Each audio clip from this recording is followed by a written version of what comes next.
Balita ko may rapper daw sa TikTok na naghahamon ng laban. Walang personalan ko pero ano ba talaga gusto mong patunayan? Ano nga ba nakain mo para maisip mo bigla na ako ay labanan?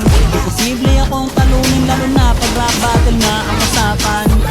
Pinakamalakas mag-chew dito sa Pinas. Bukod sa anis kintol, anli rin to mag-recall. Kaya di nyo ko kaya kahit pagtulungan pa. Di Kapitan El sa mundo nga, kayo'y mapapaluhod sa harapan ng tunay na rapper na hinamon mo ng battle sa paligsahan ng rap. Pagkatalo mo'y masaklap, ngayon matutong kumilala, di may kukumpara.